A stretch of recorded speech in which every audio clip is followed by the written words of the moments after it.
Hey, what's up everybody? It's Rox and I'm coming to you today with a review for Basketball Wives Season 2, Episode 9, I believe it is.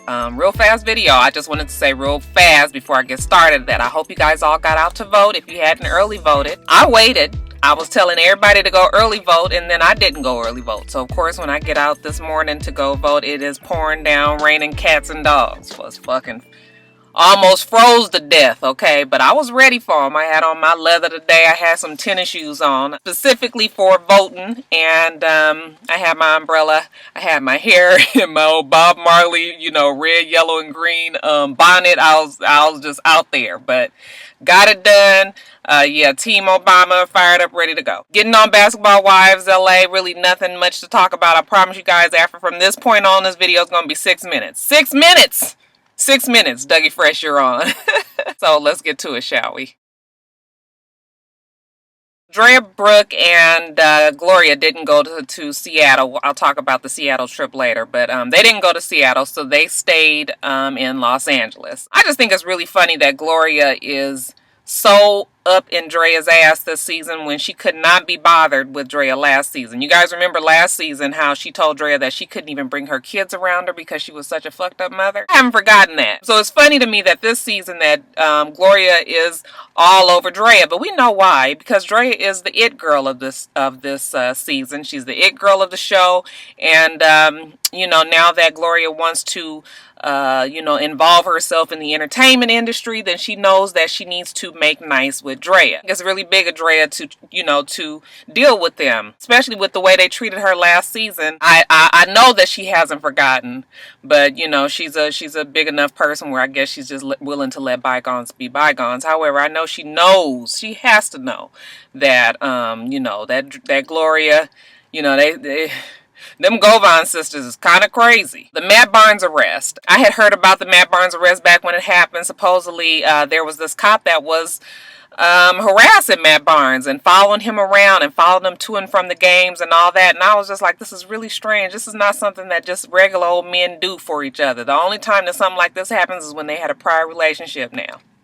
I'm not saying that Matt Barnes was gay or not. I'm just saying, okay? This ain't what regular men do. Why is one man following another man around and harassing him? What is the reason for it? That story was always strange to me. I think that they said that Matt Barnes was suing this cop because, he was just doing some way out crazy stuff. But let me find out that Matt Barnes been sneaking in the back door. Okay. Anyway, you guys, this whole lesbo thing. Now, we all know that Drea is bisexual. She got a little bit lesbo in her. And now I hope I don't offend nobody when I say lesbo. Lesbo is just the easier word for me. I don't really care if you are a lesbian or not, if you're gay or not. It makes absolutely no difference to me. I just say lesbo because it just rolls off my tongue faster. That was nasty. So now everybody is bi-curious, you guys. Now that Drea kissed Bambi, I guess everybody wants to get into Drea's little panties now. So now Brooke has told her that she wants to hang out with her.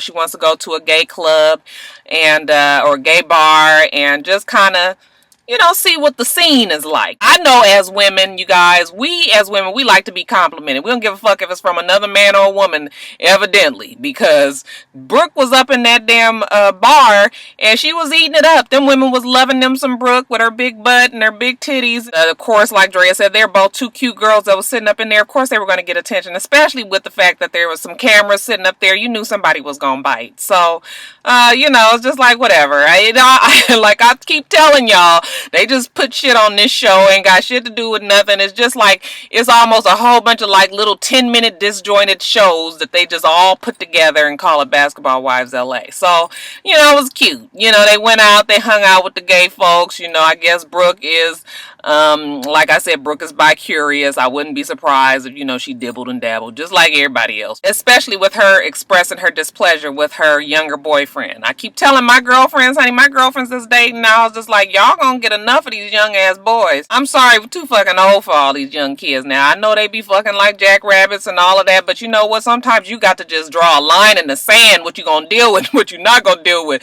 These damn young ass boys will run you fucking crazy. Okay, older women, y'all cut that shit out.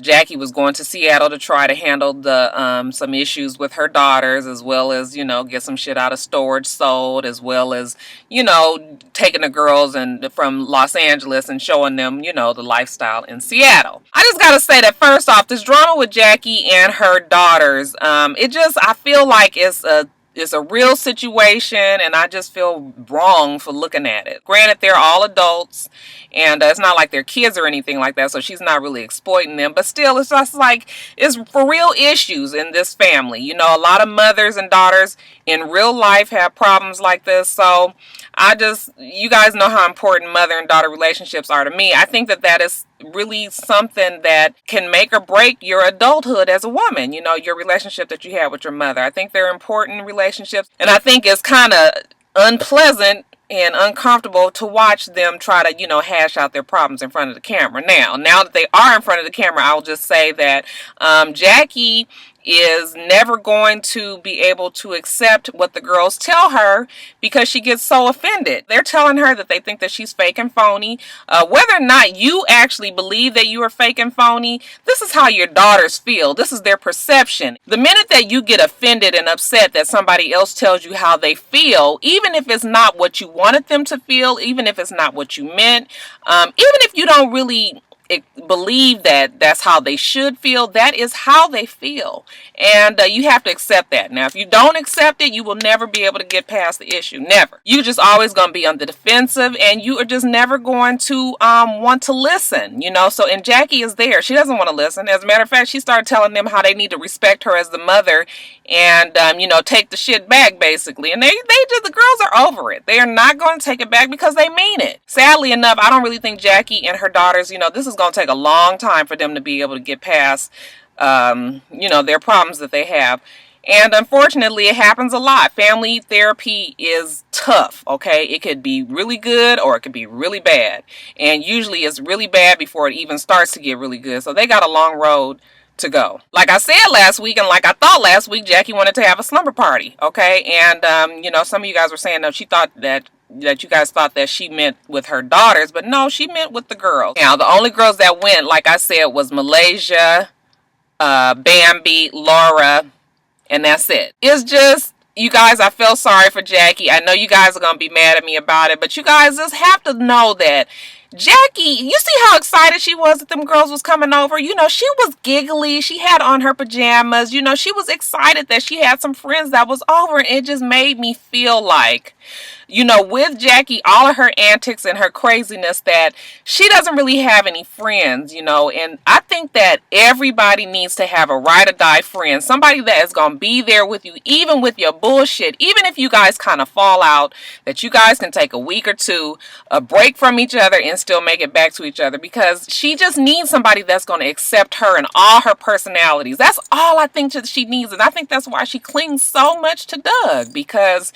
she doesn't have that in any of her girlfriends. In her weird kind of crazy, you know, mixed up way, that she wants to get that from these girls on this show. Now, you and I both know that you can't form no, you know, long-lasting friendship most of the times with somebody that you've only known for a couple of years, okay? The people have to be around and know you, okay, for years and years, and really kind of understand how you work. And she's not going to ever get that with these girls, and it's too bad that she puts herself out there to try to get it. This thing with Laura wanting to talk to the girls, you know, it pissed me off, because I was just like, now, you ain't no reason why you need to talk to the girls. She's saying that the girls got some information that she can use, and I'm thinking, like, use for what? I get that Laura and Jackie had their issues last season. You know, I get that Laura was mad at Jackie for saying what the hell Laura was saying. You know, Jackie was guilty of running her fucking mouth, basically, going back and telling everybody what the other person said. But you guys said it, okay? That's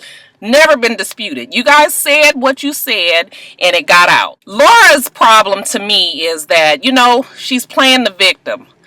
I'm going to tell you one thing. Women fall out all the time. Women are catty. Women can talk about you behind your back, call you fat. Women can be conniving and contriving and all of that. And then at the same rate, plenty of men have done us wrong, okay? We've had a difficult road. We've had kids and our men have left us. All the shit that has happened to Laura is not nothing that hasn't happened to countless other women in their lives, okay? For you to be able to sit back and be off of this show for a whole year and think to yourself, when I get back on this show, I'm going to treat Jackie the same way she treated me. Anybody that has that much control over your life, that all you want to do is make them look stupid on camera, even if you are willing to make yourself look just as stupid. And when Malaysia said that you make other people's sadness your happiness, you guys, I swear I almost stood up and clapped. Because if that was not the truth, okay, that is exactly what Laura's doing. To me, she's taking it way too far. Laura's damaged goods, okay? Something is not right in her brain. It's unfortunate that someone as beautiful as she is,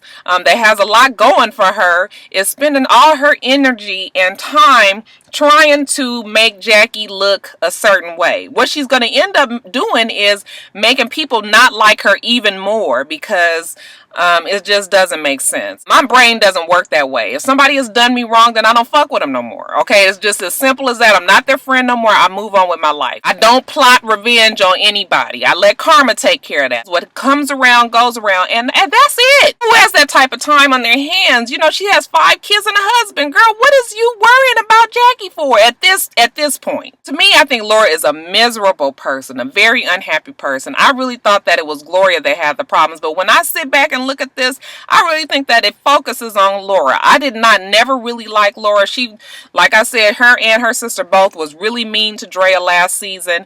She is an evil person. I feel sorry for her, and I'm glad she's leaving the show.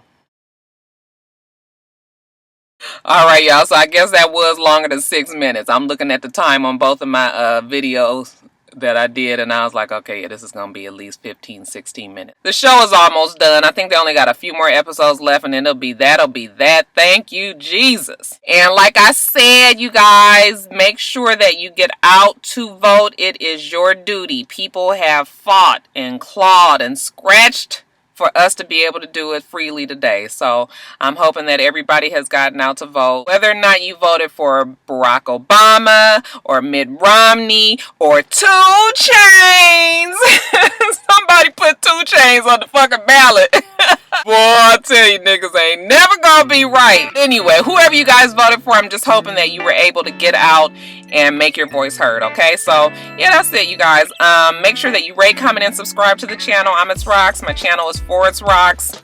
My bang is catching on my eyelashes. Y'all got some eyelashes on today. Everything else that I do will be in the bottom bar below, all right? All right. So, I hope that you guys have a wonderful, wonderful rest of your day. I plan on doing the same. Until next time, Roxstars. Bye.